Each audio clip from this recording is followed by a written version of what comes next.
የአማራ ብሔራዊ ንቅናቄ አብን ኢትዮጵያ ውስጥ በተመሰረቱ በአጭር ጊዜ ውስጥ ከፍተኛ ንቅናቄ መፍጠር ከቻሉ ጥቂት የፖለቲካ ፓርቲዎች ተርታ ስሙ የሚነሳ ነው። የአማራ ሕዝብ ከሀገራዊ ፖለቲካ ሀሳብ ወጥቶ ለመጀመሪያ ጊዜ በብሔር የተደራጀበት ፓርቲ ነው። በዚህም በአጭር ጊዜ ውስጥ ከፍተኛ ድጋፍና ንቅናቄ መፍጠር ችሎ ነበረም። ሆኖም በከፍተኛ ፍጥነት እየገነፈለ የነበረውን የአማራ ብሔርተኝነት አብን ተቋቁሞት ማስቀጠል ወይንም መስመር ማስያዝ አልቻለም ይላሉ አስተያየት ሰጪዎች።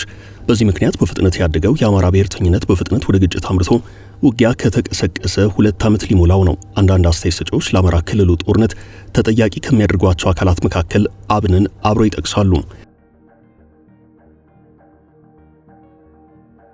ይህም አብን ያቀጣጠለውን የአማራ ብሔርተኝነት በደርስ ለመምራት ብቃት የጎደለው ሆኖ መገኘቱ ለአሁኑ ጦርነት አስተዋጽኦ አድርጓል ይላሉ።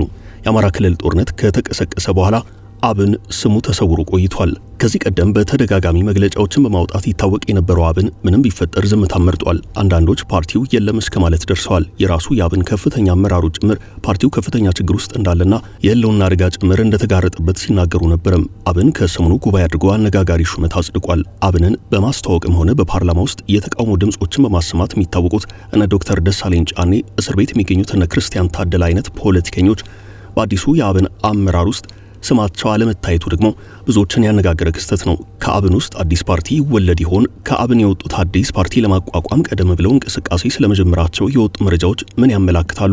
ወደፊትስ ምን ሊፈጠር ይችላል የሚለውን ከዚህ አስከትለን በጥቂቱ እንመለከተዋለን። አብራችሁን ቆዩ።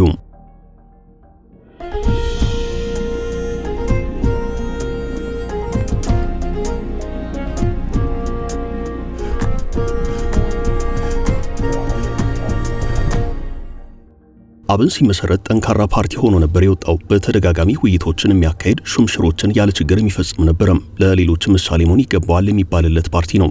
ባለፈው ምርጫ ከብልጽግና በመቀጠል ብዙ የፓርላማ ወንበር ያለውና ጠንካራ ተፎካካሪ የፈጠረ ፓርቲ ነው። የአብን ተወካዮችን ፓርላማ ውስጥ ከተለመደው ወጣ ያሉ ሀሳቦችን በማንሳት የፓርላማው የሀሳብ ልዩነት ድምቀት ሆነው ነበርም።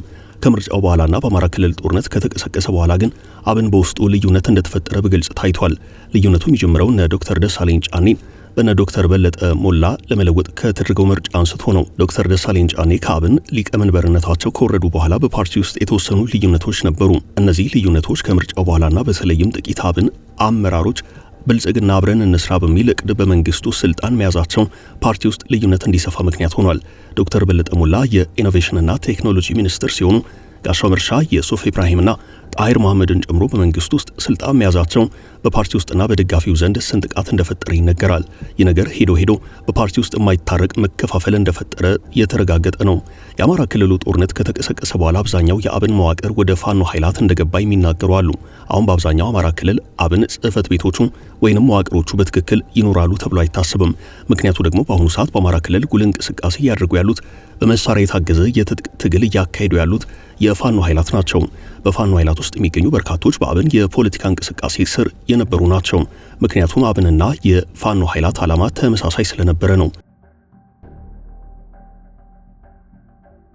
ሁለቱም የሚያቀነቅኑት አማራ ብሔርተኝነት ፖለቲካ ሲሆን ልዩነታቸው የትግል ነው።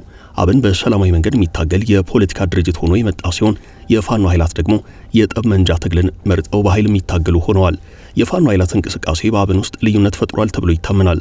አሁን ፓርቲውን ሙሉ ለሙሉ የተቆጣጠረ የሚመስለው በነ ዶክተር በለጠ ሞላ፣ ጋሻው መርሻ፣ የሶፍ ኢብራሂምና በሌሎችም የሚመራው አብን የፋኖ ኃይላትን እንቅስቃሴ እንደማይደግፍ በመግለጫ ባያረጋግጥም በተለያዩ ጊዜያት ግን ከሚሰጡ አስተያየቶች ይህን መረዳት ይቻላል። የፋኖ ኃይላት ከአብን ጋር በተያያዘ ያላቸው አቋም አይታወቅም። ከአማራ ክልል እንቅስቃሴ ጋር ተያይዞ የፓርቲው ጠንካራ ይባሉ የነበሩ አመራሮች ታስረዋል። ክርስቲያን ታደለ ቀዳሚው ናቸው። ሌሎችም የታሰሩ አመራሮች ይኖራሉ። ታዲያ በዚህን ወቅት የቀጠለው አብን ህልውናው አደጋ ውስጥ ነው የሚሉ አስተያየቶች ከግራም ከቀኝም ሲደመጡ ቆይተዋል።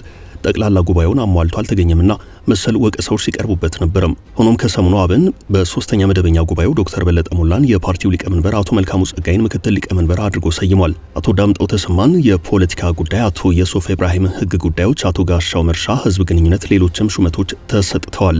በዚህ ሹመት ውስጥ በፓርቲ ውስጥ ታዋቂ የነበሩት እነ ዶክተር ደሳለኝ ጫኔ አይነት አመራሮች አለመሳተፋቸው ብዙዎችን ግራ አጋብቷል። ክርስቲያን ታደለን ጨምሮ የፓርቲው በርካታ አመራሮች ከአማራ ክልል ችግር ጋር በተያያዘ በእስር ላይ ሆነው የፍርድ ሂደታቸውን እየተከታተሉ በመሆኑ በሹመት ውስጥ አለመካተታቸው የሚጠበቅ ቢሆንም ዶክተር ደሳለኝ ጫኔና ሌሎችም ከዚህ ቀደም በአመራር ቦታ ላይ የነበሩት አለመገኘታቸው ብዙዎችን አስገርሟል።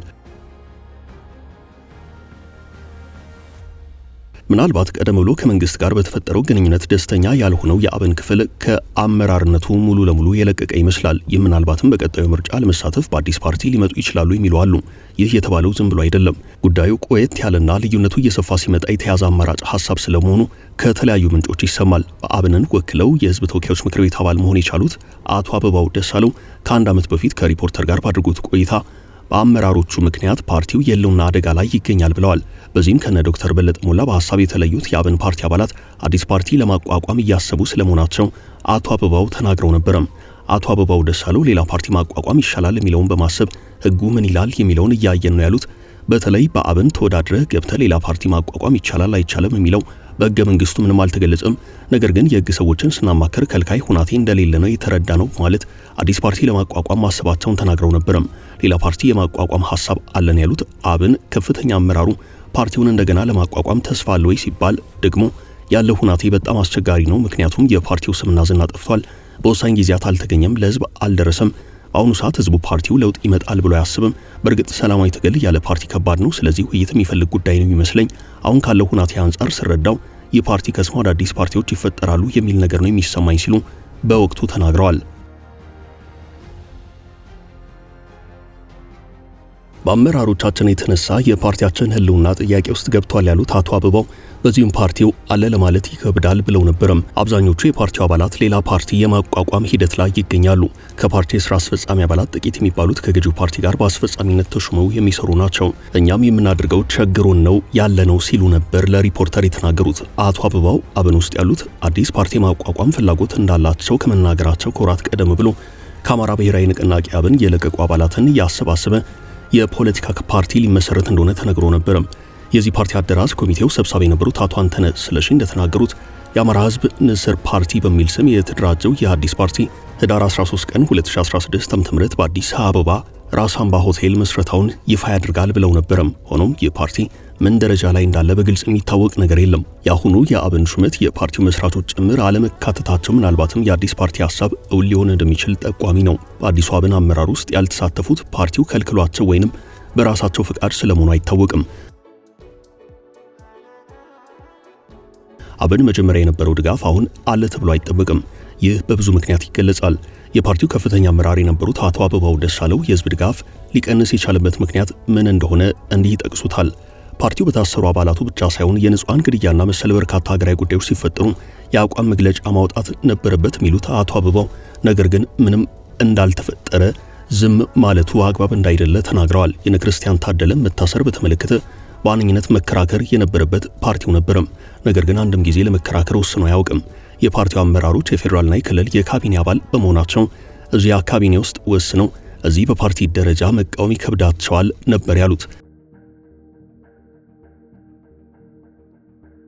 የአማራ ብሔራዊ ንቅናቄ አብን በአማራ ከተመሰረቱ የፖለቲካ ፓርቲዎች በአመዛኙ የተሻለ ህዝባዊ ድጋፍ ያገኘ በሀገር አቀፍ ደረጃ በተካሄደው 6ኛው ምርጫ ተወዳዳሪ የነበረ በህዝብ ተወካዮች ምክር ቤት 5 መቀመጫዎችንና በክልል ምክር ቤትም የተወሰኑ ወንበሮችን ያገኘ ፓርቲ ነው።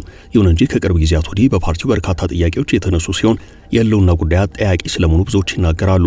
አሁን ጉባኤ አካሂዶ ዶክተር በለጠ ሞላን ድጋሚ ሊቀመንበር አድርጎ በመምረጥና ሌሎች ሹመቶችን በመስጠት ጉባኤውን አጠናቋል።